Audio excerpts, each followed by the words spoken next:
आज हम बात करने वाले हैं डेल कार्नेगी की एक बहुत ही मशहूर किताब के बारे में, how to win friends and influence people.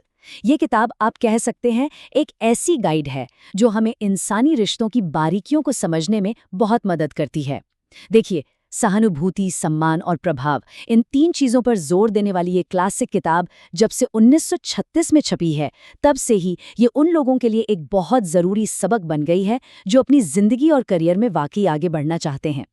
तो इस समरी में हम इन जरूरी सिद्धांतों पर थोड़ी गहराई से बात करेंगे। हम शुरुआत करेंगे एक परिचय के साथ कि ये किताब आखिर है क्या। फिर हम लोगों के साथ व्यवहार करने की कुछ बुनियादी तकनीकों को समझेंगे। ये जानेंगे कि लोगों को अपना कैसे बनाया जाए और अपनी सोच से दूसरों को आकर्षित करने के सिद्धांत सीखेंगे। इसके बाद हम देखेंगे कि एक अच्छा नेता कैसे बने और आखिर में इसके कुछ ऐसे सबक और निष्कर्ष पर नजर डालेंगे जो कभी पुराने नहीं होते। तो चलिए शुरू करते हैं। सबसे पहले बात करते हैं परिचय की, यानी सार्थक संबंध बनाने का एक दर्शन। कार्नेगी हमें एक बहुत सीधी सी बात याद दिलाते हैं कि हमारी सफलता असल में इस बात पर निर्भर करती है कि हम दूसरों के साथ कितने अच्छे से जुड़ पाते हैं। सोचिए, चाहे आप अपने पर्सनल रिश्ते सुधार रहे हों, अपना प्रोफेशनल नेटवर्क बना रहे हों या फिर किसी टीम को लीड कर रहे हों, लोगों को समझना तो बहुत ही ज़रूरी है। इसीलिए ये किताब सिर्फ कुछ टिप्स का कलेक्शन नहीं है, ये तो इंसानी स्वभाव को समझने पर आधारित एक पूरा दर्शन है। इसका जो मूल सार है ना, वो है आपसी सम्मान और सच्चाई के आधार पर असली जेन्युइन रिश्ते बनाना। कार्नेगी के सिद्धांत ऐसे हैं जो कभी पुराने नहीं होते और हमेशा काम आते हैं। ये हमें सामाजिक व्यवहार को समझदारी और असरदार तरीके से निभाने के लिए वो ज़रूरी तरीके सिखाते हैं जिनकी हमें सच में ज़रूरत होती है। तो चलिए अब देखते हैं भाग 1, लोगों के साथ व्यवहार करने की बुनियादी तकनीकें। ये बहुत ज़रूरी हिस्सा है। इसमें कार्नेगी ने 3 ऐसे सिद्धांत बताए हैं जो ये तय करते हैं कि हम दूसरों के साथ कैसे पेश आते हैं। ये 3 सिद्धांत हैं। पहला, आलोचना, निंदा या शिकायत न करें। दूसरा, ईमानदारी और सच्चे दिल से सराहना करें। और तीसरा, दूसरे व्यक्ति में उत्सुक इच्छा जगाएं। आइए अब इन्हें एक एक करके समझते हैं। तो पहला सिद्धांत है, किसी की आलोचना, निंदा या शिकायत न करें। क्यों? क्योंकि आलोचना करने से अक्सर होता क्या है कि नाराजगी बढ़ती है, कोई समाधान नहीं मिलता। कार्नेगी इस बात पर जोर लेते हैं कि किसी की कमियां निकालने से कहीं बेहतर है कि हम उनके नज़रिए को समझें और उन्हें सही तरीके से सलाह दें। जब आप किसी को जज करने से बचते हैं और उन्हें प्रोत्साहित करते हैं, तो आप एक ऐसा पॉजिटिव माहौल बनाते हैं जहां लोग आगे बढ़ सकते हैं। दूसरा, ईमानदारी और सच्चे दिल से तारीफ करें। हम सब जानते हैं, हर इंसान चाहता है कि उसे महत्व दिया जाए। जब आप दूसरों की कोशिशों और उनके अच्छे गुणों को पहचानते हैं और उनकी तारीफ करते हैं, तो इससे सद्भावना बढ़ती है और रिश्ते और भी मजबूत होते हैं। कार्नेगी हमें चापलूसी से बचने की सलाह देते हैं और कहते हैं कि तारीफ सच्ची और सोची समझी होनी चाहिए।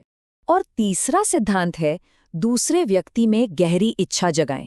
मतलब अगर आप सच में किसी में बदलाव लाना चाहते हैं या उन्हें प्रभावित करना चाहते हैं, तो अपने लक्ष्यों को उनकी इच्छाओं के साथ जोड़ दें। ये सिद्धांत हमें सिखाता है कि ये समझना कितना ज़रूरी है कि सामने वाला क्या चाहता है और फिर अपने विचारों को इस तरह से पेश करना है कि उन्हें इसमें अपना फ़ायदा दिखे। अब आते हैं भाग 2 पर, जिसमें बताया गया है कि लोगों को अपना मुरीद बनाने के 6 तरीके क्या हैं। कार्नेगी ने यहाँ तालमेल बनाने और अच्छे सार्थक संबंध स्थापित करने के लिए 6 बहुत ही प्रैक्टिकल रणनीतियाँ बताई हैं। तो ये 6 तरीके हैं, दूसरे लोगों में सच्ची दिलचस्पी लेना, मुस्कुराना, नाम याद रखना, एक अच्छा श्रोता बनना, दूसरे व्यक्ति की रुचियों के हिसाब से बात करना और आखिर में दूसरे व्यक्ति को महत्वपूर्ण महसूस कराना। पहला है, दूसरे लोगों में सच्ची दिलचस्पी लें। जब आप दूसरों की जिंदगी, उनकी रुचियों और उनके अनुभवों के बारे में सच में जानने की कोशिश करते हैं, तो इससे विश्वास बनता है और रिश्ते गहरे होते हैं। कार्नेगी हमें ये चैलेंज देते हैं कि हम सिर्फ खुद पर ध्यान देने के बजाय दूसरों के साथ एक असली जुड़ाव बनाने की कोशिश करें। दूसरा तरीका है, मुस्कुराएं। एक मुस्कुराहट देखा जाए तो गर्मजोशी और सकारात्मकता का एक यूनिवर्सल संकेत है। ये भले ही बहुत सरल लगता है, लेकिन किसी भी बातचीत के लिए माहौल बनाने और लोगों को सहज महसूस कराने में ये बहुत प्रभावशाली है। तीसरा, नाम याद रखें। डेल कार्नेगी बताते हैं कि किसी का नाम उसके लिए कितना जरूरी होता है। वो हमें सलाह देते हैं कि हम लोगों के नाम याद रखें और उनका इस्तेमाल करने की पूरी कोशिश करें। जब हम ऐसा करते हैं तो हम उन लोगों को ये महसूस कराते हैं कि वे हमारे लिए खास और महत्वपूर्ण हैं। चौथा है, एक अच्छे सुनने वाले बने। देखिए, सुनना रिश्ते बनाने का एक बहुत ही शक्तिशाली तरीका है। कार्नेगी हमें सलाह देते हैं कि हम ध्यान से सुने, दूसरों को अपनी बात कहने के लिए प्रोत्साहित करें और उनके अनुभवों को महत्व दें। जब आप ईमानदारी से दूसरों की बात सुनते हैं तो आप असल में सम्मान और सहानुभूति दिखा रहे होते हैं। पांचवा, दूसरे व्यक्ति की रुचियों के संदर्भ में बात करें, यानी अपनी बातचीत को दूसरों की रुचियों और प्राथमिकताओं के अनुरूप ढालें। यह सिद्धांत हमें आपसी लाभ और साझा समझ पर ध्यान केंद्रित करने के लिए प्रोत्साहित करता है। और छठा तरीका है, दूसरे व्यक्ति को महत्वपूर्ण महसूस कराएं। दूसरों के साथ सम्मान और इज्जत से पेश आना उनका विश्वास जीतने और अच्छे रिश्ते बनाने के लिए बहुत ज़रूरी है। कार्नेगी इस बात पर जोर देते हैं कि लोगों को ये महसूस कराना कितना ज़रूरी है कि वे मूल्यवान हैं, और हमें याद दिलाते हैं कि हर बातचीत में दयालु और ईमानदार रहना चाहिए। चलिए, अब अगले भाग पर चलते हैं। भाग 3, लोगों को अपनी सोच के प्रति आकर्षित कैसे करें। यह खंड पूरी तरह से अनुनय और प्रभाव पर केंद्रित है और इसमें सहमति और सहयोग को बढ़ावा देने के लिए 12 सिद्धांत दिए गए हैं। पहले 6 सिद्धांत कुछ इस तरह हैं। बहस से बचें, दूसरों की राय के प्रति सम्मान दिखाएं, जब आप गलत हों तो तुरंत स्वीकार करें, हमेशा दोस्ताना तरीके से शुरुआत करें, दूसरे व्यक्ति को तुरंत हाँ कहने पर मजबूर करें और दूसरे व्यक्ति को ये महसूस होने दें कि विचार उनका है।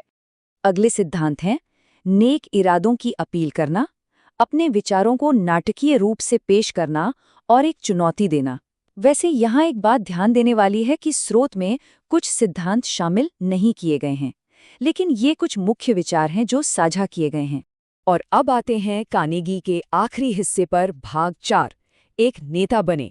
ये हिस्सा लीडरशिप पर केंद्रित है और इसमें दूसरों को असरदार तरीके से प्रेरित करने और उनका मार्गदर्शन करने के लिए 9 सिद्धांत दिए गए हैं। ये 9 सिद्धांत हैं। प्रशंसा और ईमानदारी से सराहना के साथ शुरुआत करें, गलतियों की ओर सीधे सीधे नहीं बल्कि अप्रत्यक्ष रूप से ध्यान दिलाएं, दूसरों की आलोचना करने से पहले अपनी गलतियों के बारे में बात करें, सीधे आदेश देने के बजाय सवाल पूछें, दूसरे व्यक्ति को अपना सम्मान बचाने का मौका दें, हर छोटे से छोटे सुधार की भी प्रशंसा करें, दूसरे व्यक्ति को एक अच्छी प्रतिष्ठा दीजिए जिस पे वो खरा उतर सके, प्रोत्साहन का प्रयोग करें और गलती को सुधारना आसान बनाएं। और आखिर में निष्कर्ष, यानी वो सबक जो कभी पुराने नहीं होते। देखिए, कार्नेगी के सिद्धांत सिर्फ दूसरों को प्रभावित करने की रणनीतियां नहीं है, ये तो दूसरों के साथ मिलकर शांति से रहने का एक पूरा नक्शा है।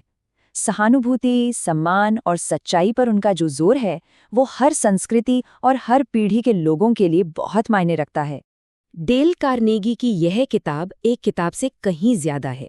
ये तो इंसानी रिश्तों की इस जटिल दुनिया को समझने का एक पूरा दर्शन है। इसके सबक हमें बार बार याद दिलाते हैं कि दूसरों को समझने और उन्हें महत्व देने में ही असल प्रभाव डालने की कुंजी छिपी है। इन बातों को अपनी रोजमर्रा की जिंदगी में अपनाकर कोई भी अपने रिश्तों को बदल सकता है, अपने व्यक्तिगत और व्यावसायिक प्रभाव को बढ़ा सकता है और सार्थक संबंधों से भरा एक बेहतर जीवन जी सकता है।